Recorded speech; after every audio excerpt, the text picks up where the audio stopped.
Good day and hello, besties. My name is Shelby Ashley and welcome to another episode recap from Big Brother 28. This was episode 8. This was week 2, live eviction, and we got to witness in real time that we didn't go on the time travel, timetable, dining table, time travel. You know what I mean? We didn't go there. We are in real time seeing the fall of the Roman Empire. And as someone's number one lyric baby voice hater, I am so happy that this happened. I am not feeling this showmance. I much prefer a slow burn of like a Melody and Drew situation, but I just hate Lyric's baby voice so much when she talks to Rome. I hate that they say baby every other word, and maybe I hate love. I don't know, but if there are no haters of Lyric's baby voice, I'm dead. Please remember to subscribe to the channel, to like this video, to comment below as you watch so that we can talk about it, because I don't have anybody in my real life to talk about this kind of stuff with. So please be my friend, basically. No, I'm just kidding. But at the beginning of the episode, I thought we were really in for a lot of Rome X pickleball jokes. I thought that was going to be the talk of the night, but thankfully it was all saved for the beginning. To recap, Devins is the HOH. He initially nominated Melody, Lyric, and Jason for eviction with intentions of backdooring Rome.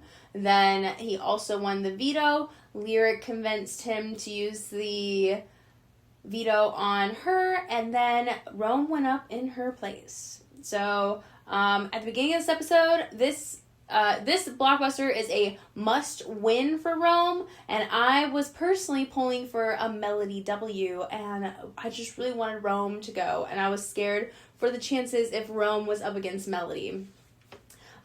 Julie said when it came to... Julie had a good liner when it came to Jason. She said, drag queen... Will the drag queen race to safety? I thought that was pretty clever. Good job on you writers. At the beginning of the episode, Devins is saying that the worst case scenario is if Rome wins Blockbuster, but they could always just send Jason home if he did. Jason is saying in the DR that he's in a Brokeback Mountain type of situation, but in this case, he can quit Rome. And Melody has a DR, but I really wasn't listening because Melody has great hair. The way she curls her hair, and the blonde it is, I don't know if it's her natural color or what, but she's just got really nice hair. Please keep coming to me for more strategic talk and all this stuff while I just stare at Melody's hair. Then we get a clip of Rome telling Devins that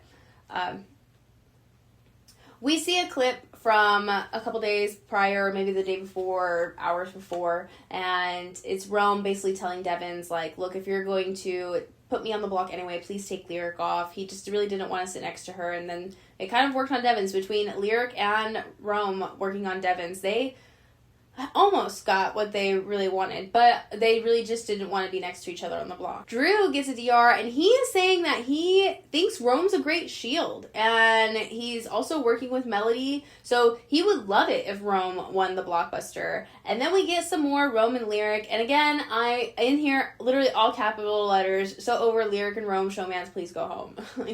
I do love. It's the baby voice. It's really not even them. Like, honestly, this was a really good Rome episode. I got a really great impression of Rome. He went out super classy, and I'm almost a Rome fan after this episode, believe it or not, in a way. But it's really just the baby voice, and it hasn't even been 2 weeks. Like, maybe, 2 weeks yesterday or something like that. Like, let's chill it out. I see a lot of people predicting that there will be a proposal at the finale, especially if Lyric ends up staying past when jury starts. And honestly, with this fire lit under her ass, we'll talk about it more too at the end, but I really could see her going pretty deep into this game. I mean, hell hath no fury like a woman scorned. You know what I'm saying? I also wrote in here that, because Yash had a DR, but again, I didn't listen to what he was hearing, so I was like, I literally typed, Yash exists and got a DR. Good job. Taylor also mentions that she would love for Rome to stay over Melody, but they just don't have the votes. Then we get a segment of, we start to see the fractures of the Toolshed Alliance. So we see Angela and Dee talking mad shit about Drew, and they're saying that he's working on the other side of the house, is so blatant, look at him, he's just in the room with everybody that Rome is with, and Dee really wants to get rid of Melody. In her perfect world, she would get rid of Melody. If Dee got rid of Melody, that severs the tie with Drew, it weakens Drew, and so that's kind of the whole reason why Melody's even still on the block, because they want to punish Drew, because in their heads, they think that Drew is running the house, they think Drew is working on the other side of the house, but that's really not the case, though. Drew is loyal to them almost to a fault at this point, because I don't think he really realizes how deep it is, and how deep it needs to be for him, because these people are losing faith and trust in him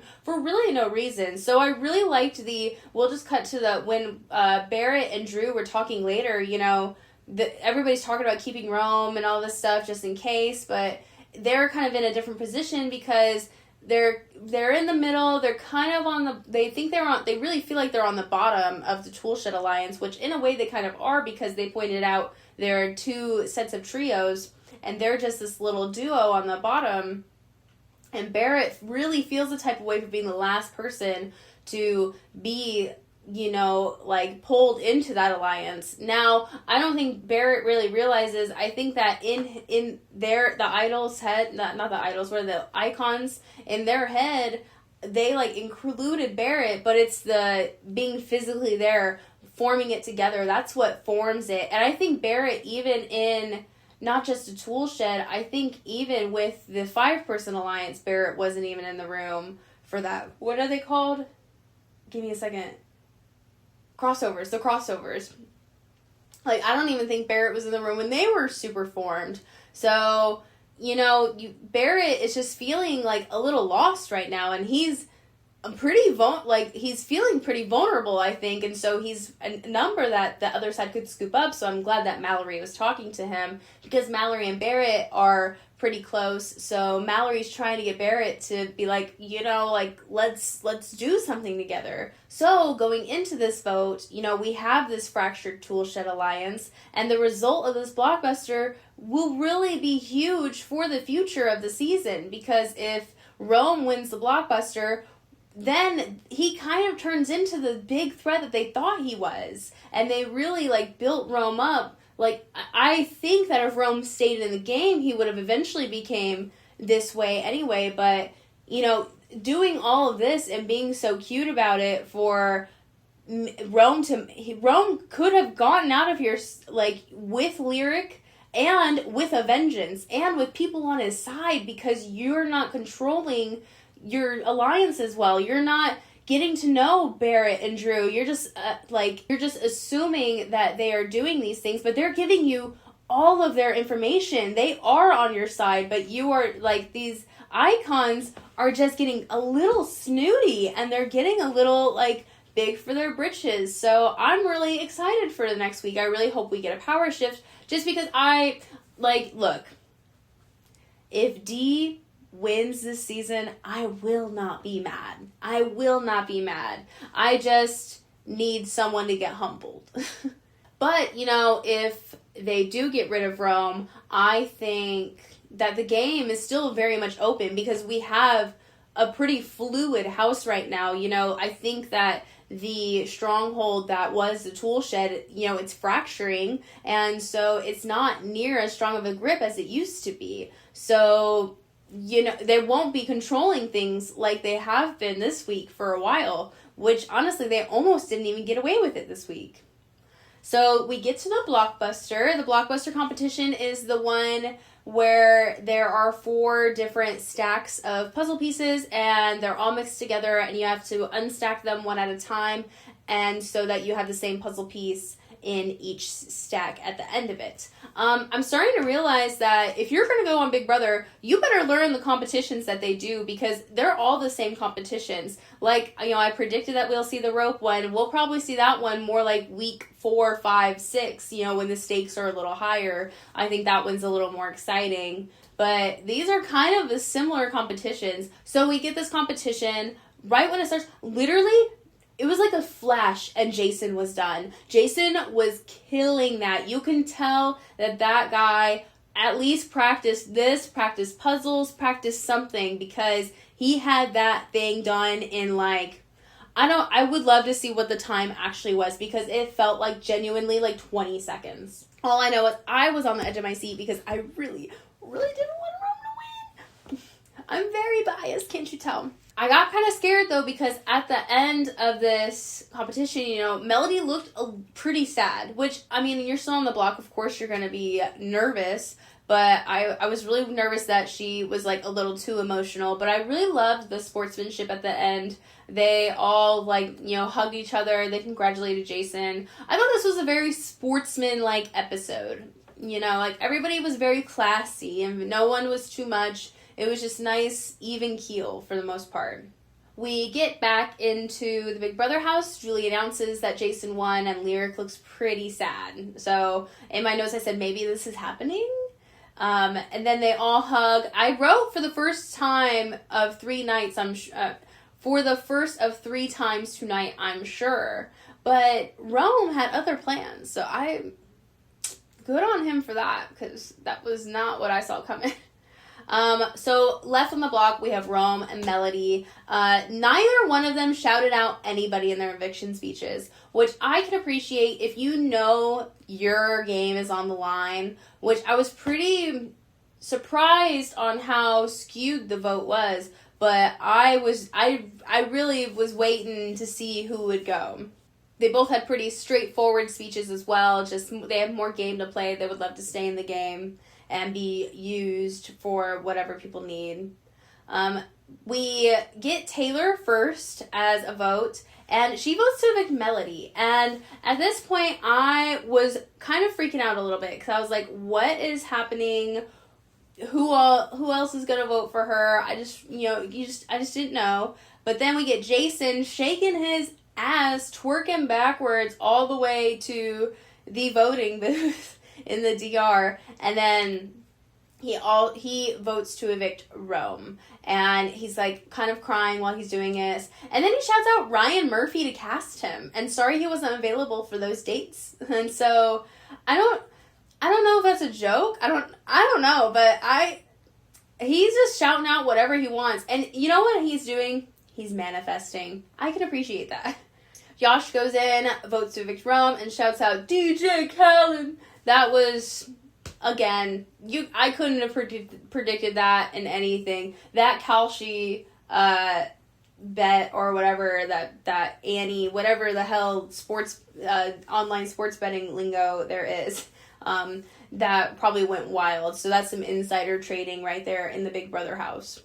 And before, for a second there, because Taylor didn't shout out anybody too, I thought maybe they yelled at them for shouting people out or being too much or anything like that. So I was getting a little excited. It was a little bland, but it's better than someone shouting out and naming their entire family. You know what I'm saying? Dee goes in and votes to evict Rome. She shouts out Brandon Donlin, and I thought that was kind of cute. I remember him on his season of Survivor, but I know him more so as I guess he's a behind the scenes kind of guy on RHEP. So that's kind of where I know him more so from.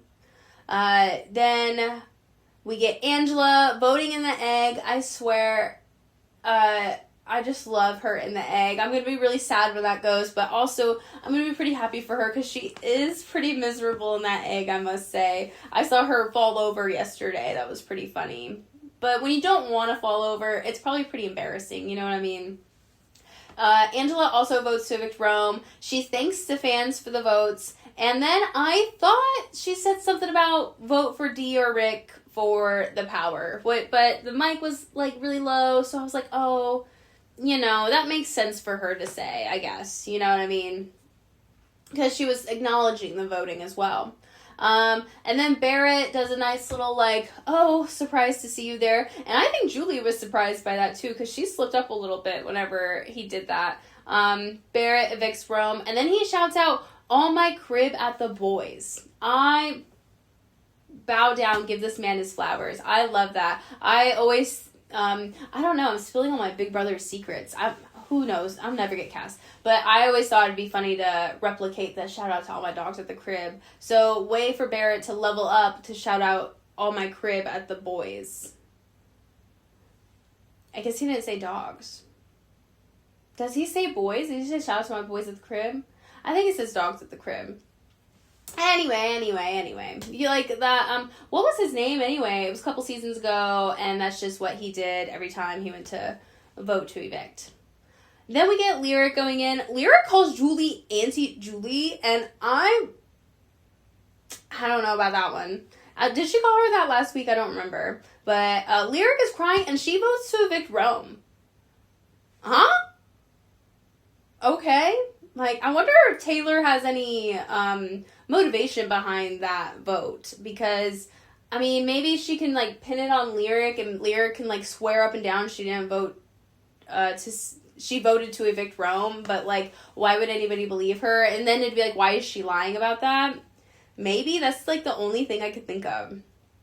Mallory evicts Rome, and then she shouts out Melody's family and her own, and then she says to vote for her for the power. Now, this is where I think we're crossing a line. I don't need to hear the campaign of vote Mallory, really vote anybody 2026 week 3 to win a power or punishment. I'm not the biggest fan. I would much rather you shout anything else out besides vote for me. Like, for some reason, that gives me the ick. And then Drew comes in with honeymoon Vez. These people are on... I swear, there's something with the moon. Someone told me some end of retrograde, la la la. But there's something with the moon, because everybody's acting wild. And then he votes to evict Rome, but then he says to watch Jeff FM. Like, David Dobrik, Jeff Wittick? Is that his last name? And, like, that got hit in the eye with the excavator. Jeff Wood, like, is that the Jeff FM? Like, that's crazy.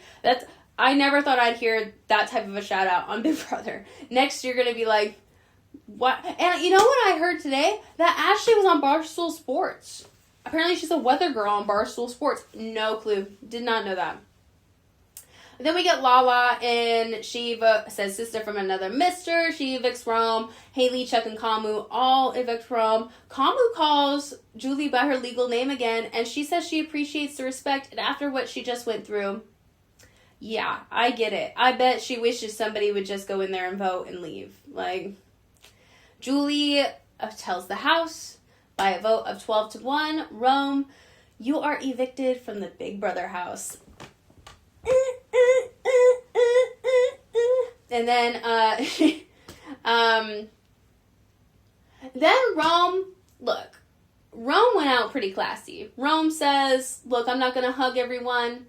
All I want to say is I love you guys, and I don't care who knows it. Lyric, I love you, and I'm in love with you. And he gives her a really big kiss and smooch and hug.